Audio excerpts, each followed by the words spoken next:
Namaste everyone, welcome to the Trupti Physio Insights. So today's topic is एंडफील. ये जो topic है वो first year exercise therapy में important question है exam के लिए. जो शॉर्ट क्वेश्चंस आते हैं वो उसमें आता ही है. तो कोई कोई यूनिवर्सिटी में 3 मार्क्स में आता है या फिर 5 मार्क्स में आता है, लेकिन ये वो डिपेंड करेगा यूनिवर्सिटी टू यूनिवर्सिटी पर. यूजुअली जब तक मैंने देखा है ये 3 मार्क्स में आता ही है. ठीक है, सो लेट्स बिगिन. तो एंडफिल जो है वो नाम से ही आपको पता चल जाएगा. जो एंडफिल जो एक टेक्निक है असेस करने के लिए कोई भी जॉइंट का पैथोलॉजी क्या है वो असेस करने के लिए जो टेक्निक यूज़ करते हैं थेरापिस्ट, तो उसे बोलते हैं एंडफिल. सो मैंने यहाँ पे 2 डेफिनेशंस रखी है. तो अगर आपको एग्ज़ाम में ये जो 3 मार्क्स में आता है तो आपको ये डेफिनेशंस के बाद टाइप लिखना है जो आगे आएंगे, एबनॉर्मल और नॉर्मल एंडफिल. तो वो डिपेंड करेगा कितने मार्क्स में आया है. अगर 3 मार्क्स में है तो आप इनमें से 2 डेफिनेशन में से कोई भी एक लिख सकते हो. ठीक है, तो फर्स्ट है repeated passive movement when the end of the available range is reached. Apply a pressure to get a feel of a resistance of the tissue. The pressure is called overpressure and the feel is called end feel. So नाम से ही पता चलता है end feel यानी कि जो पूरा का पूरा पैसिव मूवमेंट करने के बाद, ठीक है, जॉइंट को असेस करने के लिए एक हाथ जो है थेरापिस्ट वो रखेगा जॉइंट पे और दूसरा हाथ रखेंगे मोशन करने के लिए डिस्टल एंड पे. ठीक है, तो जो भी ओवर प्रेशर देने के बाद जो भी रेजिस्टेंस फील होगा, either it is from bone to bone contact और it is for from muscles और कैप्सूल्स. ओके, तो वो रेजिस्टेंस फील होगा तो उसको बोलेंगे एंड फील. ठीक है, और जो सेकेंड वाली डेफिनेशन है ये इम्पोर्टेंट है. ये लंबी है लेकिन ये आप लिखोगे तो एग्ज़ाम में चांसेस कम रहेंगे कि आप मार्क्स को लूज़ करें. तो ये आपको फुल मार्क्स देने के लिए काम आएंगे. The end of the each motion at each joint is limited from further movement by particular anatomical structures. जैसे कि मैंने आगे बोला, ठीक है, कि and of the each motion, and पे जो मोशन होगा वो कोई भी एक लिमिटेशन आएगा. ठीक है, वो भी पर्टिकुलर एनाटॉमिकल स्ट्रक्चर से. तो आगे है the type of the structure that limits a joint motion has a characteristic feel which may detect by a therapist performing a passive movement. जैसे कि मैंने आगे बोला, पैसिव मूवमेंट करने से थेरापिस्ट असेस कर पाएंगे, डिटेक्ट कर पाएंगे कि कौन सा जो एनाटॉमिकल स्ट्रक्चर है वो मोशन को रिस्ट्रिक्ट कर रहा है. This feeling which is experience by the therapist as a resistance और a barrier to a further motion is called end feel. तो ये जो सेकेंड वाली डेफिनेशन है वो आपको एग्ज़ाम में काम आएगी. सो जैसे कि मैंने आगे बोला, नॉर्मल एंडफिल एंड एबनॉर्मल एंडफिल दोनों एक मेन टाइप है और उनके सब टाइप्स आगे है. अगर आपको एग्ज़ाम में बहुत ही कम टाइम है तो आप ना सब नॉर्मल एंडफिल एक टाइप तो लिखना है, नॉर्मल एबनॉर्मल, और उनके सब टाइप में सब नाम लिख के आप एग्जाम्पल्स लिख सकते हो फटाफट से. अगर आपके पास टाइम है तो पूरा लिखना है तो आपको फुल मार्क्स मिलेंगे. ठीक है, the normal end feel is when the joint has a full range of motion and the range is stopped by the anatomy of the joint. अगर तो नॉर्मल एंडफिल यानी कि जो नॉर्मली हमारे बॉडी के स्ट्रक्चर जो है वो जो रिस्ट्रिक्ट कर रहे हैं रेंज ऑफ मोशन. जैसे कि आप एक्सरसाइज थेरेपी में सीख गए होंगे कि कितना रेंज आता है एक नॉर्मल जॉइंट का. ठीक है, तो वो जो आगे ना जाने के लिए जो रिस्ट्रिक्ट कर रहा है वो एक एनाटॉमिकल स्ट्रक्चर है. आप टाइप में देखिए तो आपको ज़्यादा अच्छे से पता चल जाएगा. तो फर्स्ट इज़ बोनी एंडफिल, यानी कि बोन टू बोन कांटेक्ट होने से, बोन टू बोन कांटेक्ट होने से आगे मूवमेंट नहीं हो पा रही है तो वो भी नॉर्मल एंडफिल में आएगा. लेकिन एग्जाम्पल क्या होगा, this is a hard unyielding abrupt sensation that is a painless. हाँ, लेकिन नॉर्मल एंडफिल पेनलेस होना चाहिए. तो एग्जांपल है एल्बो एक्सटेंशन। एल्बो एक्सटेंड कर देंगे पूरा का पूरा। अगर हाइपर एक्सटेंशन नहीं हो रहा है, बोन टू बोन कांटेक्ट हो गया है, एनाटॉमिकल स्ट्रक्चर कौन सा आएगा, तो ओलेक्रॉन प्रोसेस से, ठीक है। तो वो जो आएगा वो elbow extension bone to bone contact होगा, ठीक है। एक बार आप प्रैक्टिकल करिए, बोन टू बोन कांटेक्ट होगा एल्बो एक्सटेंशन करने से, तो वो नॉर्मल लैंडफिल है। दूसरा है सॉफ्ट टिश्यू अप्रोक्सीमेशन, यानी कि जो भी सॉफ्ट टिश्यू की वजह से एक आगे मोशन नहीं हो पा रहा है, तो वो है full range of motion is restricted by a normal musculature bulk, feeling of the soft compression and is a painless. सब में पेनलेस टर्मिनोलॉजी आनी ही चाहिए, ठीक है।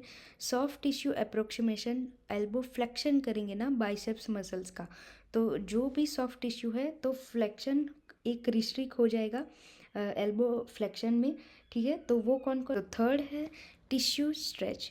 देर is a firm springy type of movement with a slight give towards the end of the range of motion, that is normal elastic resistance that is felt when the stretching soft tissue। तो उसका example है lateral flexion of the cervical spine. आप ना एक बार practical करिए, lateral flexion movement करिए, तो जो एक रेजिस्टेंस फील होगा जो opposite side of the group में, तो वो एक इलास्टिक रेजिस्टेंस फील होगा। किसकी वजह से, तो मस्कुलेचर की वजह से, तो उसमें आएगा टिश्यू स्ट्रेच टाइप का। तो ये जो है वो फटाफट आप एक बार देख सकते हो कि एग्ज़ाम में आपको पास टाइम नहीं होगा, तो सॉफ्ट, फर्म और हार्ड नॉर्मल लैंडफिल में ये भी हो सकता है। और ये एक मेन टाइप है। अगर आपको सॉफ्ट, फर्म, हार्ड में भी नॉर्मल लैंडफिल में ऐसे लिखना है तो आप लिख सकते हो। उसमें आगे उसमें एड ऑन हुआ है लिगामेंटस स्ट्रेचेस, कैप्सुलर स्ट्रेचेस। सो तो ये है सब टाइप्स, आप एक बार देख सकते हो, लेकिन मेन यही है। लेकिन ये आप एग्जाम्पल और एड ऑन करना चाहते हो तो ये लिख सकते हो, ठीक है। देन है एबनॉर्मल एंडफिल। तो एबनॉर्मल एंडफिल, तो एबनॉर्मल एंडफिल में क्या है मेनली, उसमें भी स्ट्रक्चर ही, एनाटॉमिकल स्ट्रक्चर ही इन्वॉल्व होगा, लेकिन पैथोलॉजी की वजह से इन्वॉल्व होगा, ठीक है। तो वो जो नॉर्मल एंडफिल था वो पेन लेस फुल मोमेंट था, और जो एबनॉर्मल एंडफिल है वो पेनफुल होगा। तो ये दोनों टर्मिनोलॉजी आपकी डेफिनेशन में इंक्लूड होनी चाहिए, ठीक है।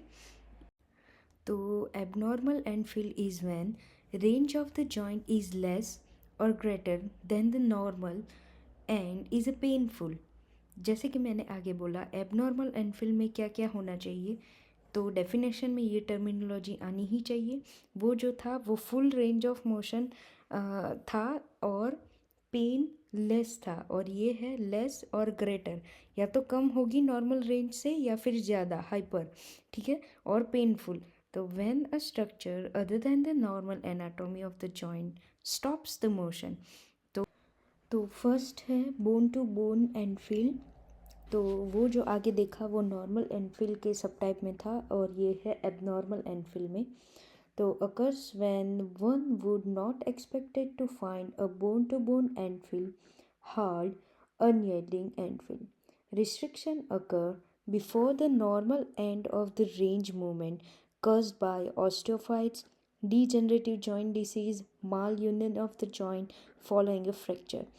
तो ये बोन टू बोन कांटेक्ट की वजह से ही आगे मूवमेंट नहीं हो पा रहा है, लेकिन उसमें भी कौन सी वजह होनी चाहिए, तो कि फुल रेंज ऑफ मोशन नहीं है और पेनफुल है।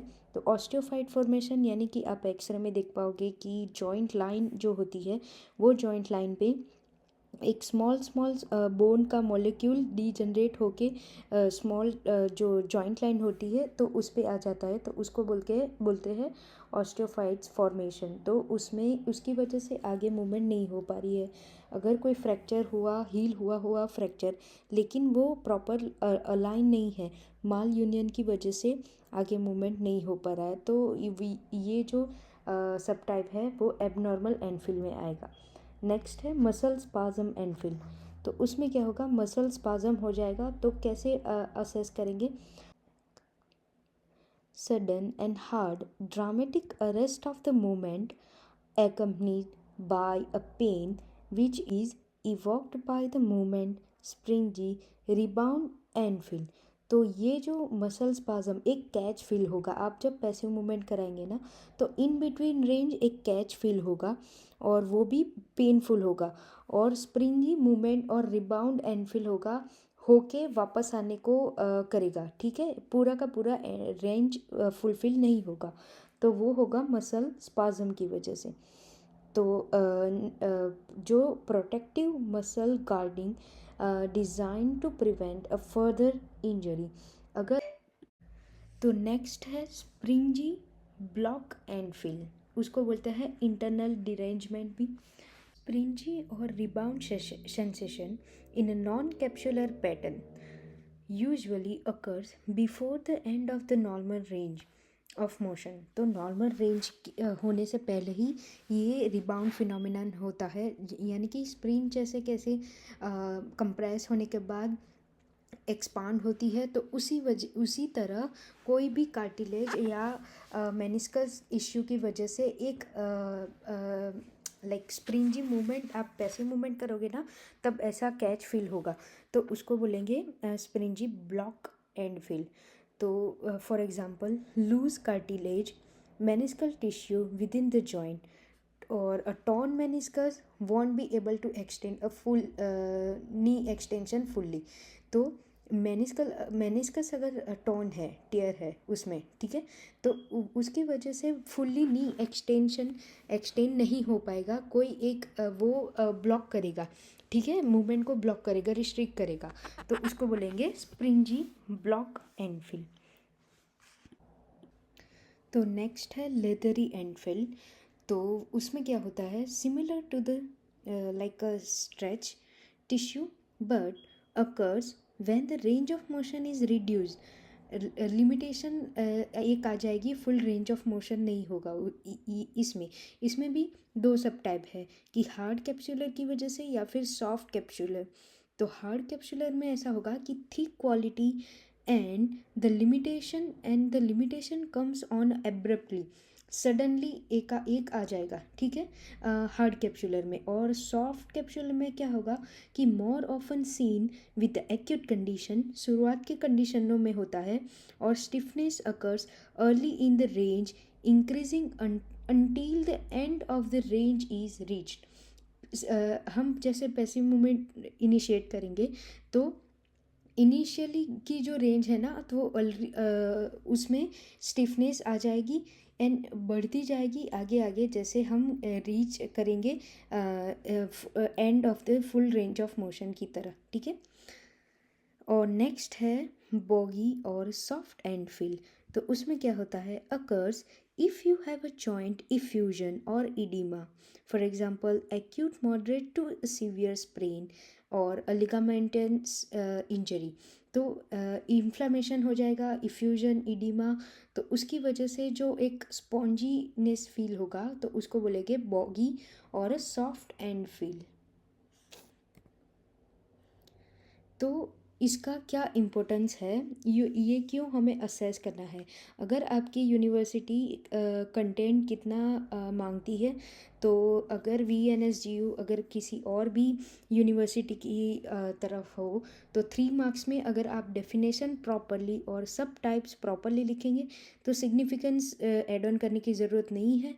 अगर आपको लगता है कि आपने प्रॉपरली डिस्क्राइब नहीं किया है टाइप्स, तो फिर ये आपको लिखना होगा। तो to assess a type of pathology present, जैसे कि हमने आगे सब टाइप्स और टाइप्स में देखा कि पैथोलॉजी कौन सा स्ट्रक्चर की वजह से मूवमेंट रिस्ट्रिक्ट हो रही है, तो वो असेस करने के लिए to identify the limiting structures and choose the focused on effective treatment. आप आगे पढ़ेंगे थर्ड ईयर में कि आगे जो आएगा कि कौन सी अगर इन्फ्लामेशन है, इफ्यूजन है, तो कौन सी मोडालिटी यूज़ करनी है, कौन सी एक्सरसाइज, कौन सा मसाज आपको देना है, ठीक है, तो वो आप इफ़ेक्टिवली ट्रीट कर पाएंगे। तो उस वजह से आपको पता होना चाहिए, आपको असेस करना पड़ेगा पहले कि कौन सा जो स्ट्रक्चर है वो अफेक्ट हुआ है, ठीक है। Determine a prognosis for the condition. तो कोई भी डिसीज़ हुआ है यानी कि कोई भी पैथोलॉजी है उसको हम ट्रीटमेंट दे रहे हैं या फिर कितना कंडीशन अच्छे से रिकवर हो पा रहा है, ठीक है, तो वो जानने के लिए भी ये इम्पोर्टेंट है। लर्न द सिवियरिटी और stage of the problem similar to the previous one, but like कौन से स्टेज में है, अगर पहले से वर्स कंडीशन में है, बेटर कंडीशन में है, अगर ये आपको असेस करना है तो ये टेक्निक एंड फिल आपको आनी चाहिए। By determining if the pain or restriction is a main problem, the examiner can determine if a more gentle treatment should be given. Like अगर आपको बहुत ज़्यादा, अगर आप असेस कर रहे हो, ठीक है, तो अगर पेन ज़्यादा है तो कौन सी आपको ट्रीटमेंट देनी है, अगर एक लाइक आप जेंटल ट्रीटमेंट देंगे या फिर विगरस ट्रीटमेंट देंगे, वो आपको डिसीज़न अच्छे से आपको ले पाएंगे कि कौन सी ट्रीटमेंट इफ़ेक्टिव रहेगी, ठीक है। तो thank you for the watching and this topic is really important for the exam, so just prepare it. Thank you.